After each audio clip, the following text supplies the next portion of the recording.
evening and welcome to the Thai PBS World. In Thailand this week can be called ASEAN Week because of ASEAN Summit and East Asia Summit will happen in Bangkok over the weekend. And it is hoped that RCEP, Regional Economic Comprehensive Partnership, will be concluded this week in Bangkok. And in an interview with the IMF Director of Asia Pacific Department, I asked him about RCEP and what can be regarded as great success for this region. But I also asked him about the economic outlook of Thailand as well. In an interview with Chang Yong Ri, the Director of Asia Pacific Department of the International Monetary Fund, IMF, I asked him the assessment of the economic outlook in Thailand, why it is predicted to have the lowest growth among ASEAN countries. So in terms of what Thailand can do, I can think about short-term solutions as well as long-term solutions, which I emphasize long-term solution is more important. In the short-term solution, I think Thailand has a fiscal space, so you can rely on more fiscal stimulus in the short term to offset some of this negative impact. And also you can have a monetary space also to cutting interest rate a little bit more if you're worrying about its negative impact on the financial stability and asset prices. You can rely on macro-prudential policies. So I want to emphasize that you can rely on the short-term macro policies to offset some of this impact. But that is offsetting some temporary impact. Eventually, I think Thailand needs to have a structural reform. Why you are suffering more? Because you have a very export-oriented, very limited industry, tourism, and you have the IT export sector. You heavily rely on auto, a few other manufacturing goods. You need to diversify, and then also that manufacturing good has to go up to the value chain. So whatever the external condition comes in, your exports should be more resilient. So in order to that requires lots of structural reform, especially human capital. The Thailand has many hardworking people, but if you look at the quality of high education, still there are a lot of room you can improve it. And then also you need a better infrastructure. Implementation infrastructure is important, but what kind of quality of infrastructure is very important. I like Thailand. I want to usually go to Thailand, but unfortunately, when there is rain, Thailand, you see that your water management system has a certain limitation that make your traffic in Bangkok is quite difficult when there's rain. This is a good example of how you can improve the infrastructure that actually increase the efficiency of the businesses. So I think overall, this is a time for Thailand to live up and to lift your growth potentials, focus on the key structural reform, improving infrastructure, human capital, at the same time using some of your short-term macroeconomic tools to offset some of your negative impact from these global uncertainties. Beginning of this year, the Thai baht has appreciated for 7% and it affects export volume of the country. Ri has indicated that Thailand and South Korea are in the same situation and both countries should think of long-term solution. We have also same debate. Thailand economy and Korean economy has been so successful. So in general, people believe why we have to change our horse. So the horse has been running so well. We are exporting very much. So why we continue to maintain our economic structure? We have maintained very stable exchange rate. So why we have to allow more exchange flexibility? We try to prevent the sharp appreciation to give a more competitiveness to our export sector. So is that the good policy? That is actually is not only in Thailand. It's a question that is being asked every time in Korea. And the many businessmen who is doing this manufacturing export at this moment have every incentive to say this is a good policy. But Thailand and Korea and many other Asian economies has to now understand the change of the whole world. Now previously, when Asia was very small, our Western economies and US and many others, we are the big brother. We allow you more development. You just export, we'll buy. That period is over. After the global financial crisis, America, many European countries, many advanced economies saying that we are losing our job. Our people are suffering.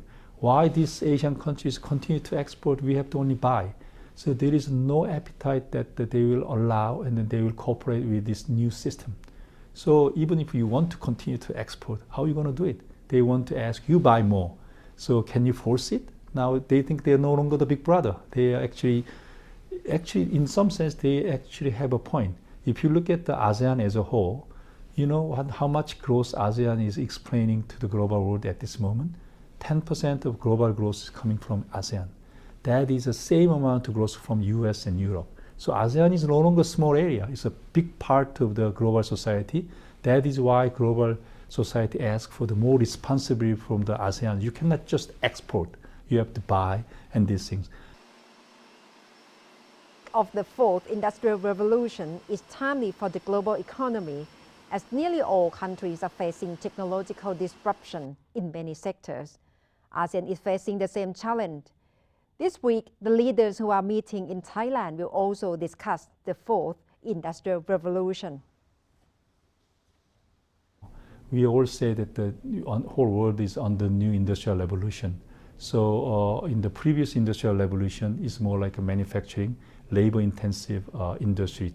So Thailand, Korea, many Asian economies, because we want to work hard, we have a work ethic, and then by copying advanced economy manufacturing sector, and we catch up, and then we work hard to give a good outcome.